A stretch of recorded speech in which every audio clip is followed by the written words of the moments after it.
maniac, you have to laugh like a maniac. Maniacal laugh! Oh no, look at this guy. Looks like his face was lit on fire and put out by a sledgehammer. We've got Jack and Chance. Hello, Kyle. Welcome, Kyle. I just feel so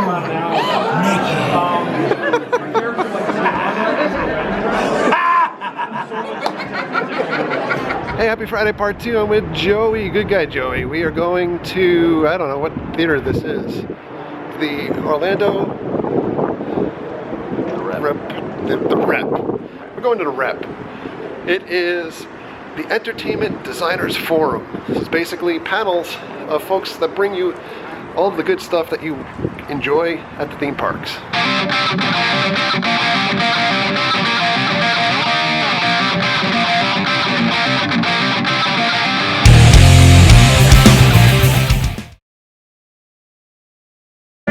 There you go.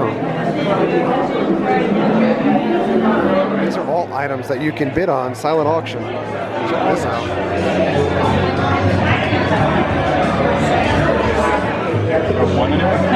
So now you see how the rules work? Minimum bid $50, increase $5. So there you go. We've got amazing Halloween Horror Night stuff here too, including those sacks from the show. We definitely have to bid on those. La Llorona prop. Not bad. Look at this prop. This is the model for outside of the HHN 25th anniversary house, signed by everybody. That is amazing. We've got custom ears. And you've got some plans here too. Different houses. Star Wars stuff.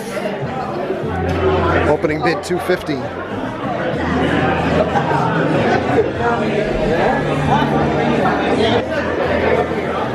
Acme Archives. Halloween Horror Nights notebook. Not the biggest thing in the world, but that's pretty cool. Opening bid $5. Check out this model, Schoolhouse. Opening bid $75.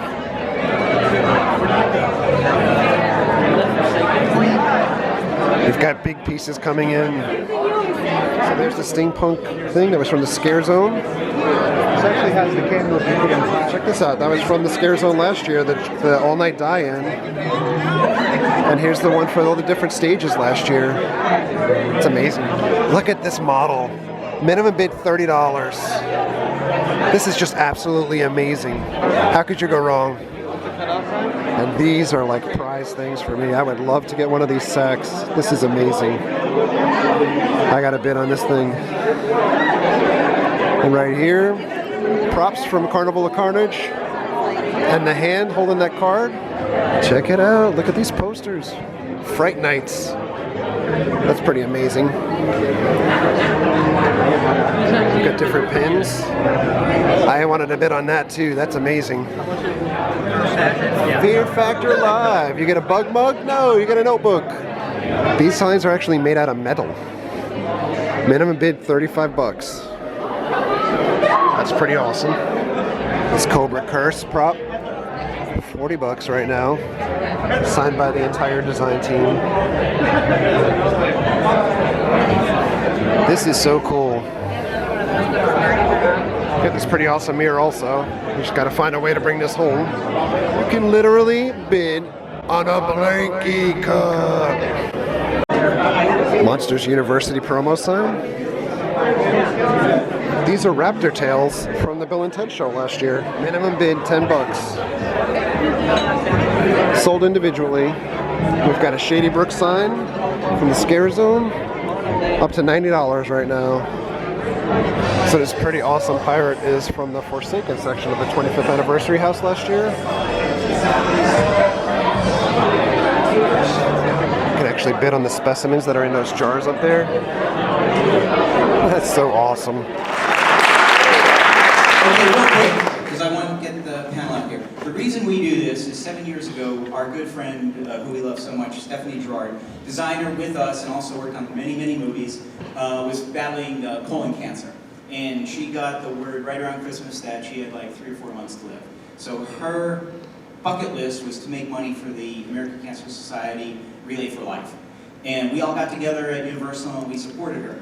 And I came up with this harebrained idea of the forum, and we had it at the Mad Cow. There were a couple hundred, not even, maybe 90 people there. It's probably 250 today. And it's grown every year, and we make a little bit more money every year. And Stephanie lasted about 11 months and then passed away. And she by herself raised $33,000 for American Cancer Society. Last year, this group here, between tickets and the auction, by the way, look through the auction, buy stuff, cool stuff out there. We made $14,000 last year, so we just keep it going. We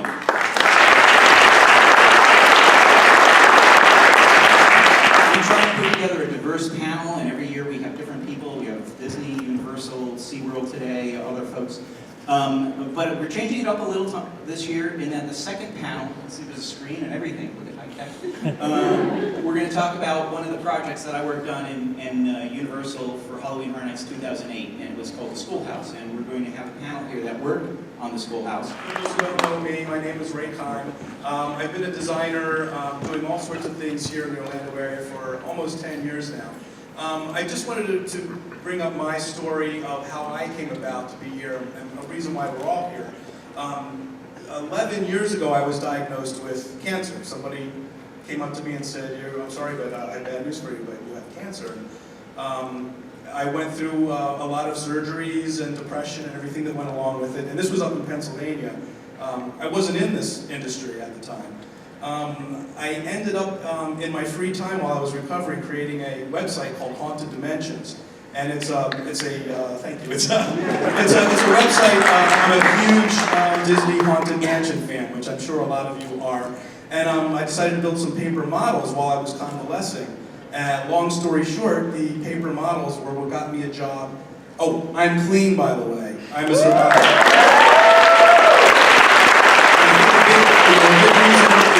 We're going to be raising all this money to give to the American Cancer Society so that more people can get that news that you're clean. I've been clean for 11 years now.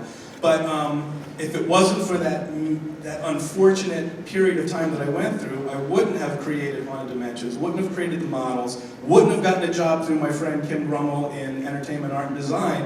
And I wouldn't be here tonight working in one of the greatest industries that people could possibly work for. So I want to thank all of you for supporting us. I'm going to start with the first hard-hitting question to break the ice. Okay. And I want to start with you. Okay. Because you're the man, you know. Pretend you're in the actor studio, okay? You know that? Behind the actor studio? My son's in the front row laughing his head off, man. I do this for you. All right, and this is going to be for everybody, so you've got to think hard. If your creative works were edible, what would they taste like? Michaela, what do you taste like? I'm like a hot apple cider with cinnamon. Okay, all right. Let's see. Look, that is a really cool question. If my creative works were edible, I love this. Okay, I'll narrow it down for Halloween then. Okay, Halloween Horror Nights. Halloween would start off relatively unassuming. You know, it's a little bit. Is it going to be a multi-course? It could be. It's like the what is it? The Gobstopper. Everlasting Gobstopper. Or no, it's the violet. You're drinking violet. Chewing gum. Yes, it's the chewing gum. That's what it is. So it's unassuming at first, and then it's like Tabasco hot sauce out of nowhere. And it's probably like ice cream, so you weren't expecting it, and then it tastes like Tabasco, and you are a fan of Tabasco.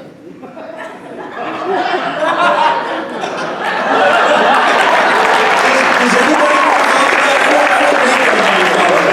Aaron, do you have a flavor? Ooh, that was uncomfortable. That wasn't my question. I apologize in advance if this gets a little PG-13. We're all adults here, well, except for you. That's good, cover your ears. When you asked that question, two things popped into my mind. So, I found out after my run as Chance this past year that in my break space as Lucy, the atmosphere characters had a little nickname for me. We all remember my costume, yes? I think we all know your costume. My nickname was Wonder Bread. It would seem as though lots of my costumes and the characters that I play showcase my enhancements in the Northern Hemisphere. So, you know, Wonder Bread and milk. Got milk. That's what I was thinking when you said that. I'm sorry, I'm impulsive.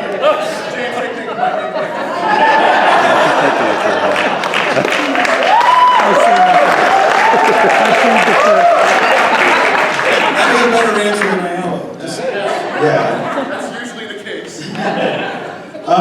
It's going to be totally boring. I would say vanilla. And the reason why I say vanilla is because with vanilla ice cream, you add stuff on top of it to enhance or change. And I think that's pretty much it. I'm the most vanilla person ever. But once you put me in some makeup or a costume or a wig, and it's a Sunday, or it turns into something completely different. So I'll just go ahead and say vanilla. Because I always want to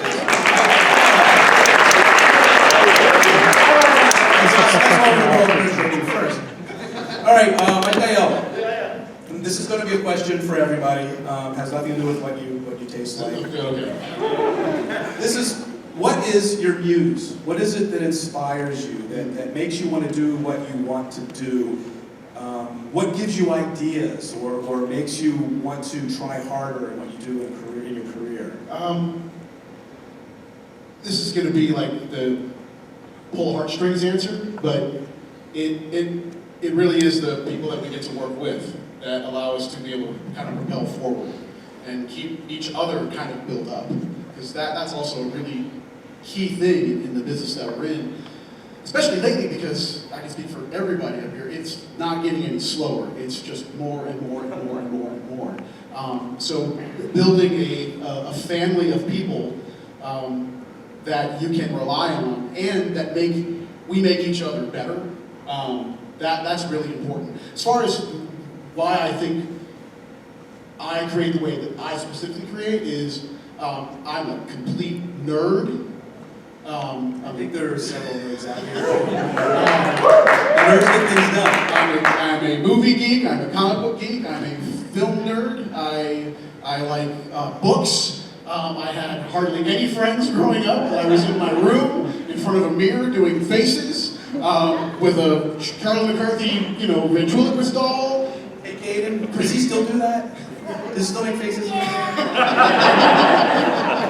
We're going to interview you next year. Yes. Well, there's a seat right here. No. All right.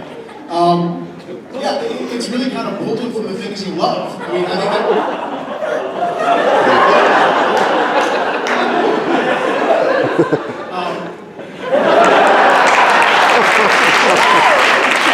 It's pulling from the things you love. I think any artist or creative person is pulling from the things that they love. And whether it has something to do with the creative output in general, it's still inside you. It's that love of the one thing that you love to do that propels you forward. I love to write. I love to imagine. Any artist up here, these are the things that they love to do. They go into that place at any moment they can and try and just imagine things. And then you're lucky enough to be able to actually see some of these things actually happen. There's a lot that never does, that never sees the light of day.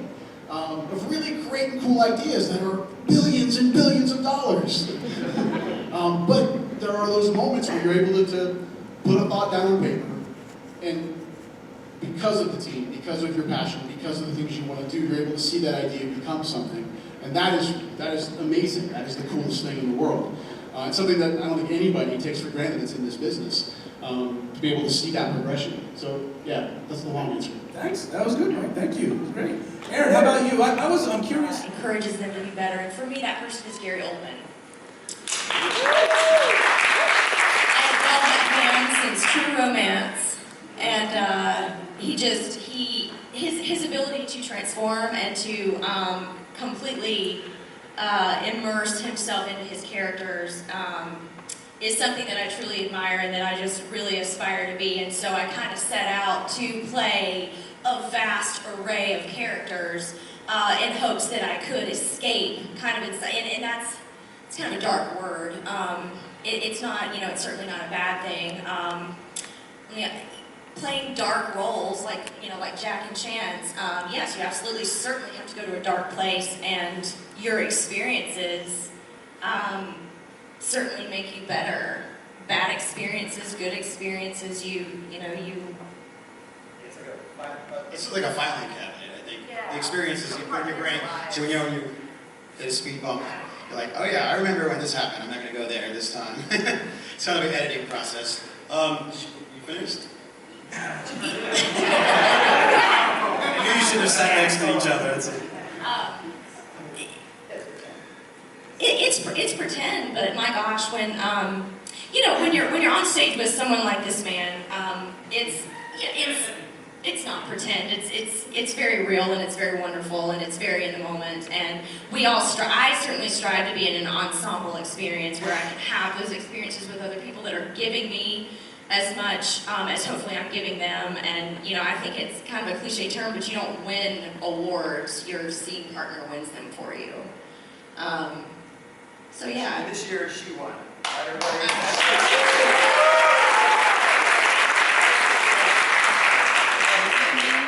Thank you. You go now. 2007 was like, I was like, oh, that's Jack's. And then this show, I wanted to make sure that this was Chance's show. She was awesome. And it was amazing. And we found so many levels. So I'll start off with my muse is pretend, because I just love to pretend. I love to be creative. And I want to say that when you start off, I'm speaking as an old man, elder statesman, which is really odd for me to say. But when you're younger, you go for laughs. You want people to laugh and think you're great and you're awesome. And now I realize, as I've gotten older, I'm more concentrated on connecting with the individual. So even as a shrunken head or as a fountain, I just want to get to know what's happening with that person, what they're doing, what they like. So it's sort of like pretend, but at the same time, it's kind of connecting on a human level in an abstract way, because I'm a shrunken head trying to relate to a small child, or I'm a fountain, and I'm hearing a kid tell me they want to be a YouTube star when they grow up. And I'm like, okay, cool, it's awesome. But it's a little bit more of a connection. It's not so, I don't worry so much about the cheap laughs or the cheap, gags. And I think you saw that this year with our show. I thought our show was elevated more compared to pop culture references and stuff that we had. I think it was fun to kind of bring a whole new level and bring a little bit more kind of an adult aspect, but still keep the element of pretend, which is the greatest thing ever. Hey, thank you, James. Founder. I realized standing there that day that what Disney provides, what SeaWorld provides, what Universal provides, you name the production company, a 30-second commercial, a half-hour sitcom or drama, a 1-hour TV show, a film, or an all-day immersive experience. We let you get away, whatever it was. You failed a test, your significant other decided they didn't want you anymore, you lost a friend or family, anything. But for a while, it's okay, because there's King Kong. You're going to be a Mako shark. There's that 6-foot mouse. And it's going to be there tomorrow, it's going to be there when you walk out of our doors. But for that time period, we can make you forget, we can make you smile, we can make you laugh, we can make you scream. And that is what gets me up every day. To be a part of what we all do, and what a lot of people out there do, and that's make a difference in your life. Wow. How did that happen? How were you discovered? I think it was Bill and Ted shows, because I played 4 or 5 different characters. I did like Doc Brown, I did Ted, I did they afterwards, did the monkey, did the Klingons. I was like the makeup guy at the time. I lucked out, happened to be the guy who loved to, hey, he'll wear it. And Beetlejuice, by the way, Beetlejuice. So I was in Beetlejuice a lot. So I think working with the makeup department for Beetlejuice and with Roddy and Kim, I think they were just like, let's try the makeup. And I think Jim Udenberg started it, and they're like, oh, we'll get James, because James lives stuff on space all the time.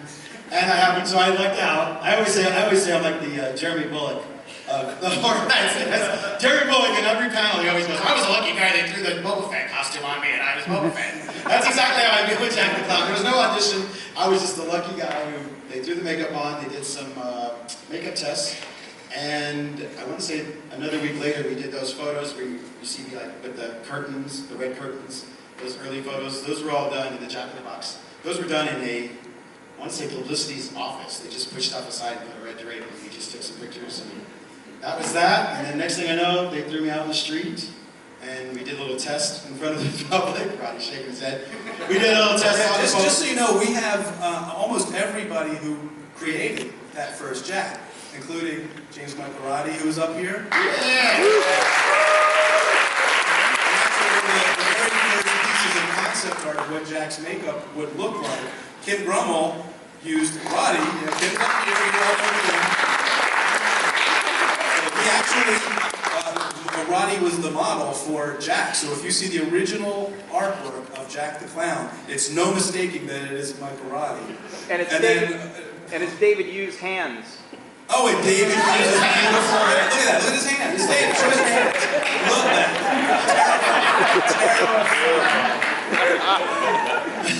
So actually, Roddy might even know more about how I kind of got picked to put the makeup on. And then they did the test. And then I know told that story a couple of times where we went down to Orlando. So you've seen the photos of the park bench. That is one of my favorite photos ever. It's Jack the Clown sitting very lonely on a park bench at Lake Eola Park. Lake Eola. With some pigeons looking at him. Bought me some popcorn. I was feeding the pigeons. And this is before anybody knew what Jack the Clown was. I want to say that billboard was just a closed Jack in the Box. And they just said something's coming. I mean, I hadn't said anything. And so we're going to take you on the street. And at the same time I was doing this, I was delivering Jack in the Boxes to all the news outlets. But I wasn't allowed to say where I was from. And this is before Horror Nights was like the big deal that it is. So I went to some news, I remember the ABC, whatever the ABC affiliate, I went in there, and I kept getting turned away. I was like, hey, listen, I gotta deliver this box to your news director. And then they're like, well, you can't go in there. And I was like, oh, okay. And I'm like, well, I'll just wait right over here. So I just and people were kind of going in and out. And finally this guy came out, and it was this beautiful woman, like she was made up. She was going to be a news anchor, she was gorgeous. So she was like kind of sitting next to me, and she's just ready for an interview. I'm sure it was like the most important day of her life, to be a newscaster, a reporter. And she's sitting next to me, and I'm sitting there with my Jack in the Box. And, it wasn't really quite bombastic at the time. I was still kind of, evil clown. And then finally, the guy opened the door for her. He called her name, Susan or whatever. She stood up, and then he held the door open, and he goes, "Hold on a second." And then he looked at me, like, "Oh, he's talking to me. This may be the news director." So I walked up and I was like, "Hey, we're gonna have a little party in October, and I want to give this to the news director." And I go, "Can I give it to him?" And he just looked at me. No. How about I give you this little present and you give it to the news director? So you're telling me I'm not going to be able to leave my present with the news director? Yes. So then I looked at the little Jack who's out of his box. I go, "Nobody wants you." Excuse my French. God damn it to hell! And then I ran and kicked their door open, and they have a fountain. And I jumped in the fountain and ran through the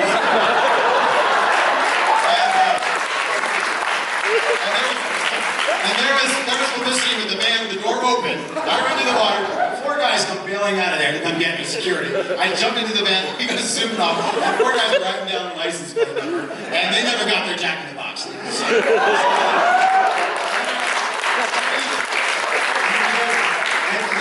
started getting late at night. I was in the makeup for about 12 hours. We had a bank robbery going on. The cops wanted me to rip off my face because there was an attempted bank robbery. And they found out I was with Horror Nights. And then the mayor, I threatened to see the mayor.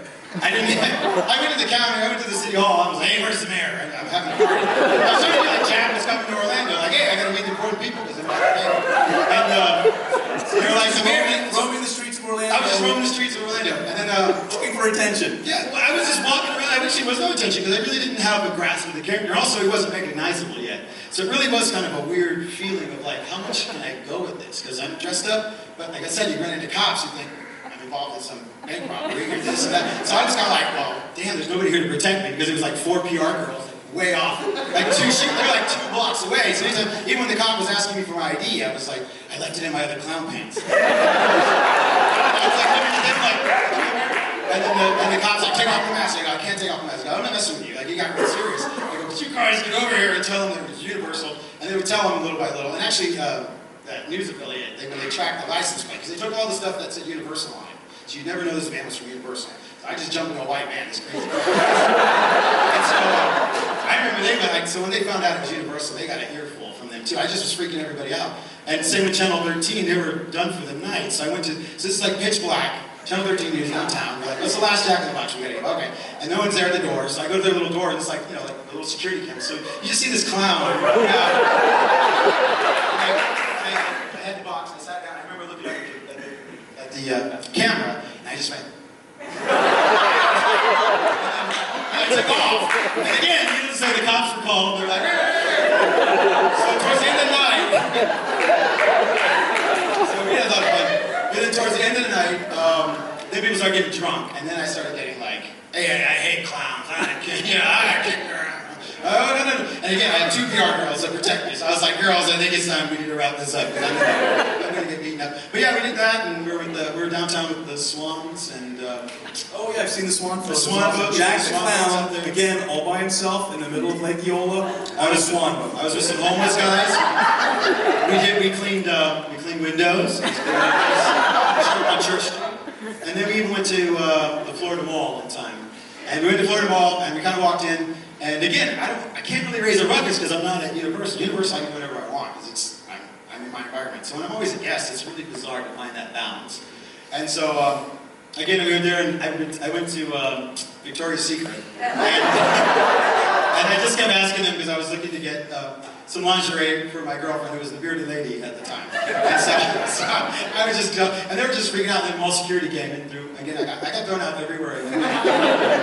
So that was the beginning, and then we did a thing for Universal that they recorded out in the theme park, and then we filmed the commercial in a photo booth in Old Amityville. Yeah, I know. So, and then that started. Yeah. Was there an evolution to Jack's character? I know, I mean, and you could speak to his most recent incarnation where his nose is gnarly now, and it wasn't that gnarly. Yeah, that's what Mike and Mike will probably jump in on this. They kind of helped really transform the character. Where did you first tap into the Jack persona? My Jack, let's see. Well, I was kind of like given this kind of like, Joker, but I didn't want to be Joker, because that's like, obviously some areas. So my voice started off originally sort of Joker doing Jack Palance. So it was kind of like an offshoot of the Joker. It was like a weird DNA. So he kind of had the breathing. So he had heavy breath. And also the teeth at the time, which this year the teeth were fantastic, so I didn't have to do that. But they were these hard acrylics. And I just slurp and just swallow. So it all kind of became part of the character. And so it was very breathy at the time. And it was sort of that Jack Palance, you, my friend, are gonna go. And so I kind of had that Jack Palance kind of thing. And little as it changed to Carnage and stuff, it's kind of become just my voice in some ways. I don't quite do a lot of breathing anymore. I don't do any of that stuff. I just kind of place it in a certain place. Occasionally, like a lot of times, she'll tell you this. And usually I use that because I'm trying to think what I'm going to say. It's my. What am I going to say without getting fired, or who am I going to upset? Or what am I going to say? Come on down and Fortnite!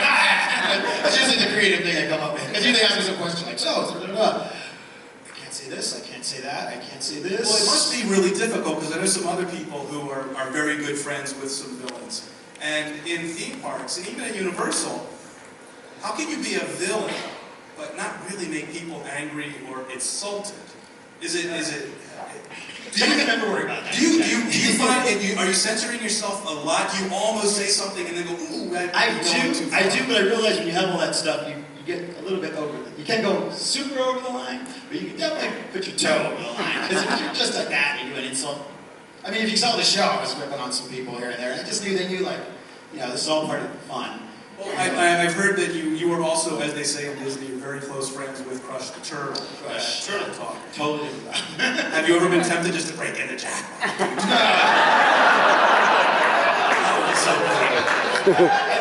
I think she knows because I'm like a very once my mind is in the track, I'm like, once I'm in the zone, I'm like, oh, this is Crush, and I'm happy. Well, that's good news for Disney. Yeah. And the children.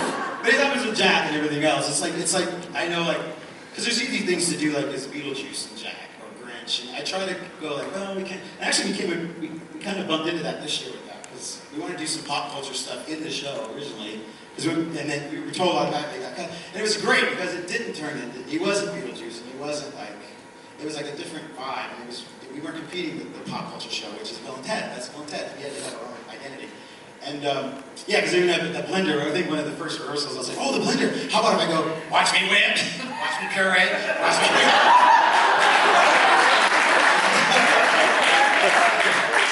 No, Jack. And I think that's when I started throwing in like, well, how about I just throw in references to like past icons in Halloween. So I do compare as far as like that mental state. I know when I'm in Jack, it's like we can't do the Grinch, or we can't do, we can't do, like Jack. Like Beetlejuice would be lecherous, or Beetlejuice is almost in the sense of, of just goofy. So Jack's not necessarily goofy, so I can't play the goofiness, or I can't play the hardcore, like, hey, well, it's different, you know what I'm saying? I think that's it's from the same DNA, that's the hard part. It's what makes you a professional performer, though, because you are able to get into the character that way, and not stay in the character. Yeah. So I think that's a tribute to. And again, that's where the breathing comes in, because I'm like, no, that's a Beetlejuice line, I'm not going to say that, I don't know. Like, oh, here's the Jack line, cool. That's where that kind of pause, or that weird cadence kind of came in, just to give me that moment of going through the Rolodex, figuring out, what are we going to say? Yeah. Well, this year's show was spectacular. Aaron, as Chance, you got to it, Aaron. You got to expand the role of Chance beyond anything she's done before, almost being an equal to Jack this year. When did you first portray Chance? 2007. I had just moved to Orlando from London, England. I lived there for several years, and so I came to Orlando. I didn't have a job. I obviously had, been a performer for a long time, and I knew that that's what I wanted to do. And I showed up at these actor auditions, and I knew nothing about performing at theme parks. I had visited them my whole life, but I was just there, and I was a bit strange. I had very short hair. It looked like I cut it with a weed whacker. And I wore these, I was listening to a lot of heavy metal at the time, and I was just very different.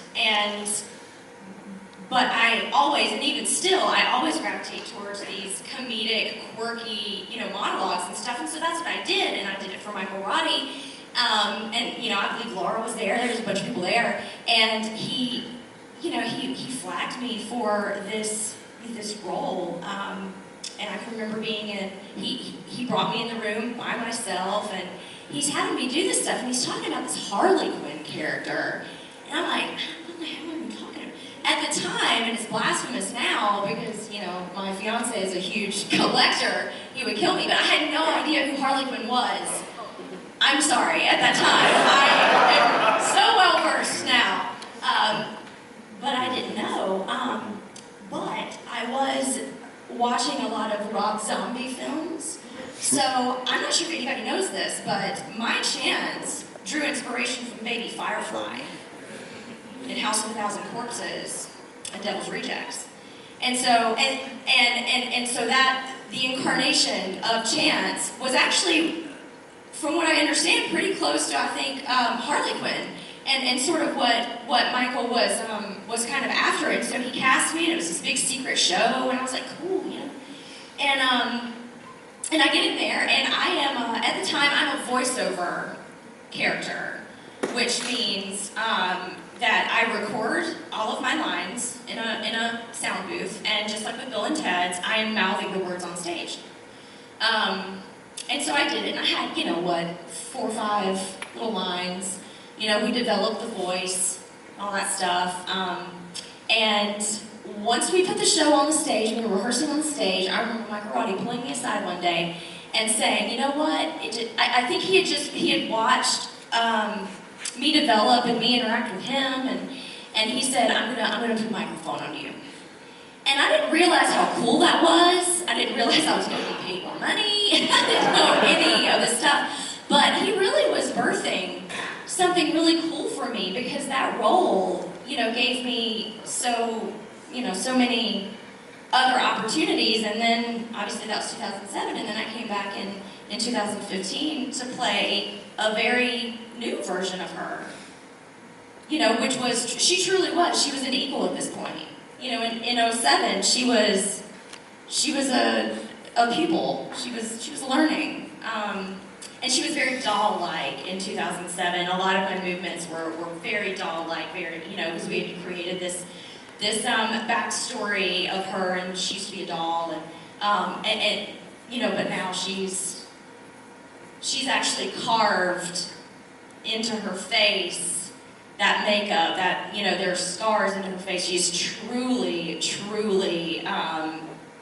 truly dove in the deep end and completely succumbed to everything that he wanted her to be. Are you allowed to say, or is there any sort of canon of what the relationship, and Mike or Roddy might know, the relationship between Chance and Jack? We have like our own stories and stuff, but it's not canon, so that's why it's Fan fiction. fan fiction. Yes. Is there any official of who Chance is? Are they just really good friends?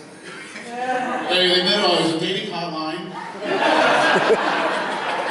No, actually, Erin, the original backstory for Chance was that she was a doll that Jack kind of imbued with life. And that was the original kernel of the backstory. But the interesting thing about like last year, going into the creative, what we wanted the 20th anniversary show to be with Jack and Chance. If you go on YouTube and look at the show again, Chance does almost everything on stage. She's the heavy. She's the most violent. She's throwing the knife. She's ripping the guy's head off. She's already gotten the victim that's going to go into the blender. She's kind of orchestrating a lot of the things. And Jack really took on, again, that kind of ringmaster, kind of bringing everything together. But she's the most violent character on that stage last year. And that was part of the plan. We wanted her to be this rabid kind of physical entity. But still, the great thing about Chance is that flip of the coin that she has, where she can lure you in that kind of Black Dahlia kind of way, but be this Hannibal Lecter, just like that. You know, that is really cool about the Chance character. But last year, Jack and Chance, I mean, it was really about the really great thing about 20th anniversary was we knew Jack was coming back in 24. You know, we did the video at the end of the event that showed just a glimpse of Jack's face, and then that year was just basically trying to figure out how we wanted to present Jack again, and from that we would then figure out Chance. But we were really mysterious with Jack. We held Jack back a lot. We wanted him to be this kind of force that's bigger than he actually is, as far as the campaign was concerned, which is why you didn't see a whole lot of him leading up to the 20th anniversary. And that was all calculated. We wanted the presence of Jack and the anticipation of Jack to grow to a level, and then when he finally reveals himself, that's why that teaser was made the way it was. When he comes into that light, you know, fans that know him was like, yes, and oh my gosh, he's completely different. His look, he's grown more evil, if that's possible. He's even aged. We wanted those things. Not James. James is eternal. James is eternal.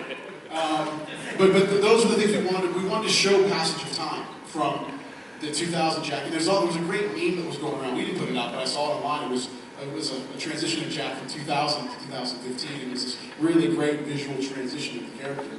And all that was calculated. We want to show that progression. And also the great thing about Jack is when he's away, that want and need just builds and builds and builds. And that's the really beautiful thing about that character that honestly has never been replicated. No other icon has that power that clown has had, that the amazing image of this room created. That character has that, and he's an entity, he's a force. And then everyone that comes into his world becomes a force as well, which is a really cool thing. Thank you. So we've been on this big line. This is some intermission time. This is to meet James Keaton and Erin Nicole, Jack and Chance.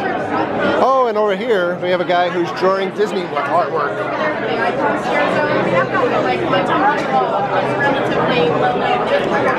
We've got Jack and Chance.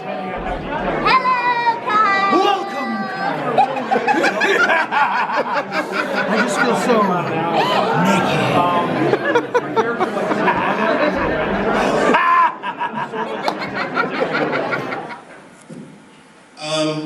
Okay, so the Schoolhouse. The idea originally was kind of out of a necessity, and a lot of things like this come from necessity. The 2 years prior, we had decided to come back with Halloween Horror Nights to Universal instead of it being a two-park experience, which it had done in the early 2000s. So the first time we came, we were back, we had kind of a horror comes home statement in Hollywood, which was this big kind of lavish show. Then the next year we had the very first incarnation of Carnival of Carnage. And then the powers that be said, okay, well, we don't want to do a big show there this year at the Mel's and Hollywood Boulevard. So let's just make it a scare zone. So we decided, okay, we'll do a scare zone, and we started talking about that and what to do. And very quickly, we realized that there was now going to be this big empty hole where we had already set the expectation for guests to really have some type of like statement. And the year before, there was a very, I believe it was the year before, there was a very successful haunted house called The School that we really, really liked. Jurassic Park, or 2 years before, SKOOL. And there was this kind of an idea as well between all of us. We're all kind of mutts. Some of us have lived in different areas of the country. But we wanted to capture what we thought was that perfect Halloween. And what I mean by that is, there's really only one way to describe it. That's a Pennsylvania or an Ohio Halloween. And if anybody's ever lived in Pennsylvania or Ohio during Halloween, you realize how very cool that is. And I had been very fortunate. I was a Florida boy most of my life, or Atlanta. And kind of had this nostalgic view. Laura was in Ohio. These guys had been in Pennsylvania. And we started talking about imagery. And one of the things we came upon really quickly is, okay, there's something really foreboding about this kind of Dutch, I guess I would say, Dutch schoolhouse, and what that could mean. And next to that schoolhouse, also, one of the things that I was very passionate about was a story by Ray Bradbury called The Halloween Tree. And if you haven't read it and you think you like Halloween, you need to leave this place tonight and go order it on Amazon and make sure you read it. It is Ray Bradbury's love letter to anyone that loves Halloween and imagery of Halloween. So those kind of things combined, we started playing around with, well, what could we do? And we said, well, why don't we do a walkthrough experience as a scare zone in the structure? And literally, we used to sit around this really small table at lunch, and we would draw and fight and argue, some call it collaborate, and come up with some of these ideas. And I remember it very vividly, coming up with that idea of, I know exactly the way the steeple should look and the way the wind should blow and the soundtrack. And then Laura was the show director for the street program that year, and she's done an amazing job for several years actually doing that. This might have been your first year doing streets. And she took it and kind of started to develop it, so I'm passing it to her. Like Michael said, most of us grew up north and have a very passionate and wonderful experience with Halloween, very differently than they celebrated, I think, down here, with hay rides and bonfires and just all kinds of fun things. Where I'm from, in Ohio, there were a lot of one-room schoolhouses around that were either historical landmarks or such.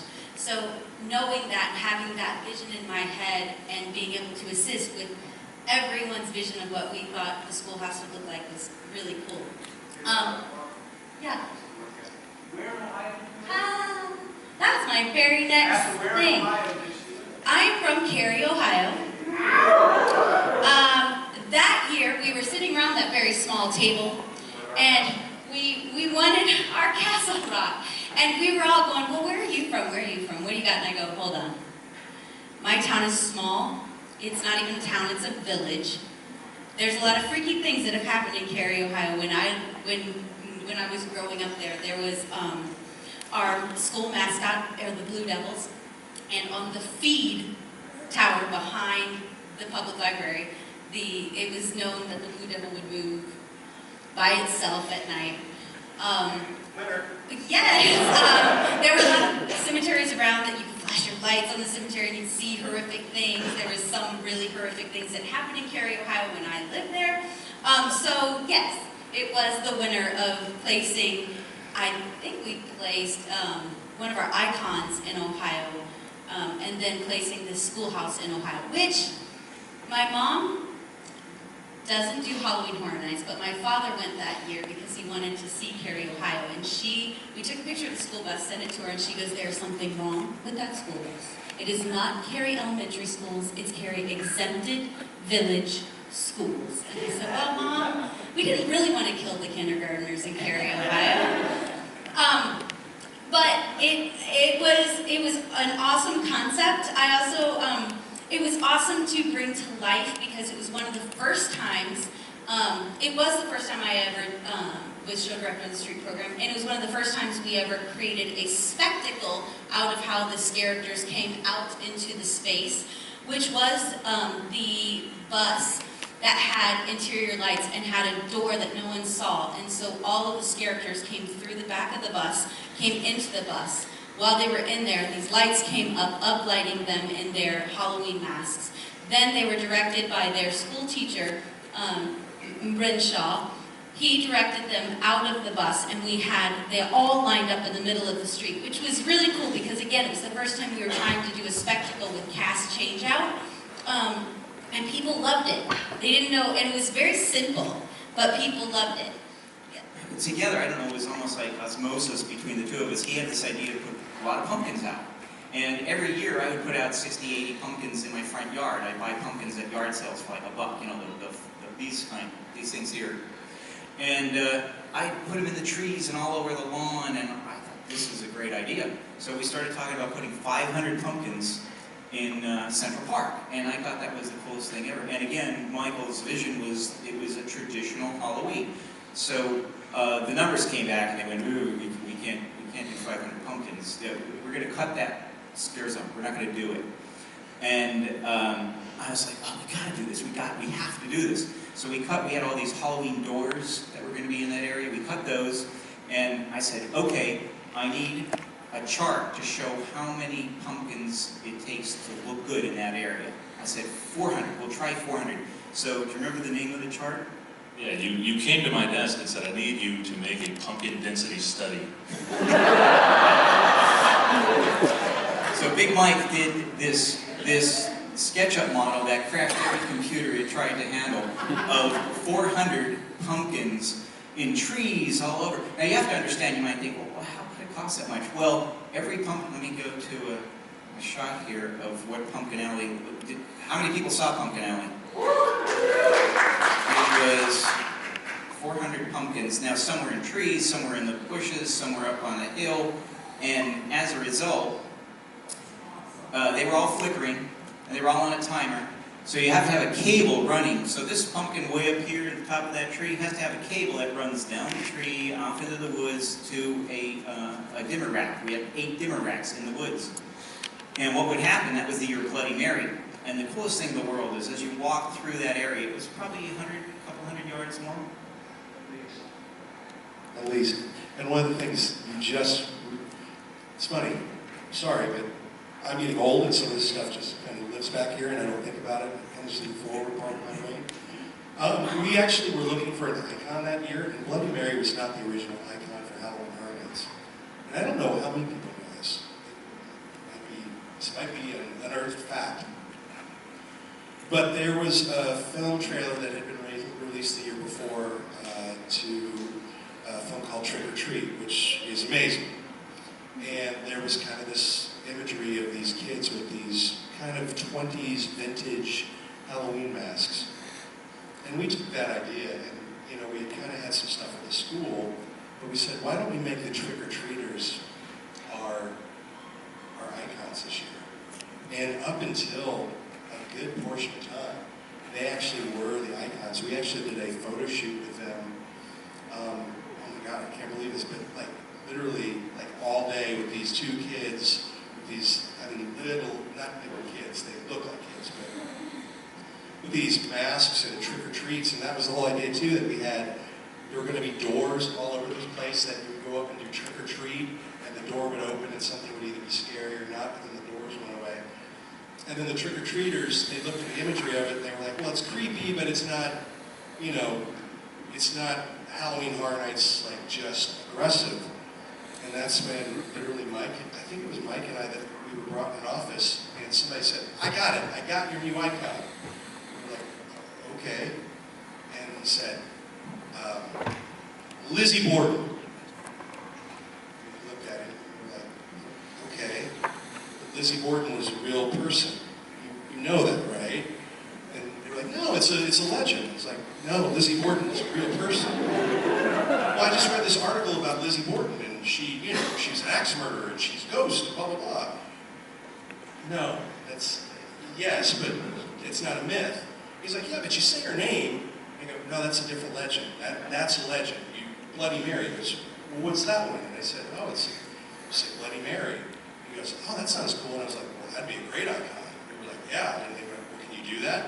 I think Mike and I walked out of there, and like 45 minutes later, came back with like, here's what we can do. And, you know, I got to say, of all the icons that we came up with, Bloody Mary was really, I mean, first off, the fact that she was very aggressive and a female icon, but just had such, of all the characters and all the great website design and things that these guys have done and how the backstories have been kept alive, Bloody Mary to me was one of the most rich backstories that Halloween Horror Nights had ever done. All of these pieces were connected, the website was beautiful. I think it really told the story in the park. And absolutely. And because it was Bloody Mary, what the lighting guys did, our lighting department, those 400 pumpkins all on 8 dimmer racks, as you walked through that 200-yard pathway, you would hear a voice say Bloody Mary 3 times, Bloody Mary, Bloody Mary. And on the third Bloody Mary, you'd hear the wind, and all of the pumpkins would blow out. Which was the coolest thing. All of a sudden, all these pumpkins. And then little by little, in 2s and 3s, they would all flicker back on. I get goosebumps thinking about it. Well, it was Caden and my 2 daughters. They went into a booth and went, bloody, what are we saying? and now I actually remember my oldest daughter at that point, God, I can't remember how old she was, but I actually told her what Bloody Mary was, and then I got in a lot of trouble. So this was an area that wasn't going to be like bloody or creepy or anything. It was going to be traditional Halloween. And there were doors that were going to be lining the walkway. That was our opportunity to really kind of present a traditional view of what Halloween is. Again, in Florida, you go to Halloween Horror Nights, but we don't get that kind of classic Halloween, you know. And for me, like when I was a kid, you would watch It's the Great Pumpkin, Charlie Brown, and you know the leaves would fall and it would be cold. It rarely gets cold anymore in October. You believe in global warming if you don't, but you know, and that's one of the things too. It was our idea to kind of bring that tradition to Halloween Horror Nights, and it didn't necessarily have to be about the aggressive scare. It was about the, oh, that's kind of the roots of Halloween. That's, you know, and I think that's the thing too, that through the years, the entire team has done a really good job of always going back to the roots of why these things are ingrained in our psyche. And actually, the 400 pumpkins, well, it was so popular, it wound up coming back, I think, 3 years in a row at least in that area. At least 3 years, and then we brought it back last year for the 25th. We brought the pumpkins back last year. It just is such a beautiful statement, and again, a very traditional Halloween statement that some of our content, we don't have as much tradition of Halloween in our content. So that's a huge piece for us. We've done many haunted houses based on the traditional aspects of Halloween. We love to bring that in. It's just something for all of us to, there's a memory there. And when you can latch onto something in your memory, you kind of are able to completely dive into the content a little more, you know? Question, should we do these again? Yes. Here's the reality of how those sites existed in 2008. They're all marketing. The money to supply those sites to the public goes from our marketing budget. Better or worse, the way marketing markets the event has changed a little bit since 2008. Even, again, you're also talking a year where brands weren't nearly as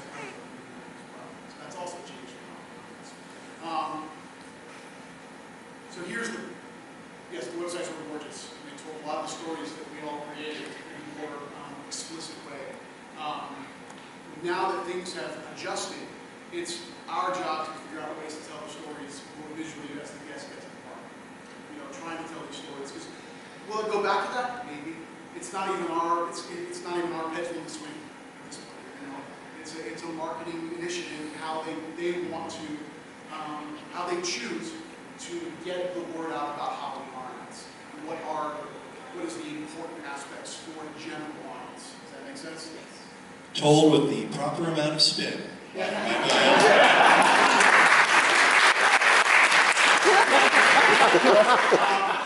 But the reality is, yes, the stories are vivid, they're layered. I mean, even the original mazes we do since 2008 that aren't the brands have a very extensive backstory that's written. And we figure out ways to try and piecemeal that in. Other great ways to get some of that story that didn't exist in 2008 is the daytime tours that we give of all the mazes, where our VIP tour program is given all that content. We give them our treatments. We give them all our backstories. Every page that is written or produced, the VIP tours gets, and they can pull from that some information so that the hardcore fans, everybody here, us as well, can get that information and get those stories. Yeah. And it also, we started Legendary Truth, which I know we have fans of our in-park and online gaming. And it was a great experiment of how to bring gaming to tell part of the story, and also marketing to use it to bring people into the park. And I think that we planted seeds in the industry where we had enough people that were interested in it, that we found people and technologies that I'm hoping we're going to expand that sort of thinking into the parks, well beyond anything that is Horror Nights or Legendary Truth for future park play. So I'm really proud that we did some of the first baby steps in doing that kind of technology. Okay, so yeah, branding material. Here's the thing, and this is one point I like to make when we try and separate like branded mazes versus original mazes. Branded maze, I know there is a viewpoint that it's easy, or that we're not given as much artistic ability in a branded maze. That couldn't be further from the truth. Because here's the thing, brands exist in a medium that is film, or TV, or book, or comic. They don't exist in real life. They don't exist in they also exist in a storytelling mode that is of that thing, whether it's film or TV, and the story is told a very specific way, which is different than how we're able to tell a story of you walking through a Walking Dead, or you're walking through an American Werewolf in London. There's just as much creative thought put into how we can piecemeal those visuals together. So telling those stories and translating those brands into a theatrical attraction takes just as much work visually as any original maze would. It's just we kind of already know the story. But it's us trying to figure out what are the pieces and parts we want to kind of pull from that. And what's going to resonate the most with a wide audience. And then what are the details we can put in for the Uber fan that was set away that will be that kind of box check, that kind of wink, oh, they did watch the show. I see Herschel's head, you know. So yeah, there's a difference there. Really, it's only in that the story exists already. It's for us to be able to try and translate that. It's over, but we won stuff. We have to go pick up stuff that we won in a silent auction. Woo! I'm finally back home after an incredibly long day, but we have this. This is the stage-used sack from the Jack Show that we won in an auction today. Silent auction for charity from the Entertainment Designers Forum. Amazing. Today was the day that I wanted to have for a long time, as far as just being able to feel like you're on vacation. Even though it was one day, it was an awesome day. One of the best days I've had in a long time. So on that note, I'm going to go to bed, riding this super high, and not sleeping with this, but just getting some sleep, because tomorrow's a long day. We've got Mets in the morning or afternoon, and is that Black Label Society, Zach Wild at night, Bike Week. So rest up a little bit. Thank you for all of your likes. Thank you for your comments. Thank you for your subscriptions. Treat others the way you want to be treated. Have a great night. We'll see you guys.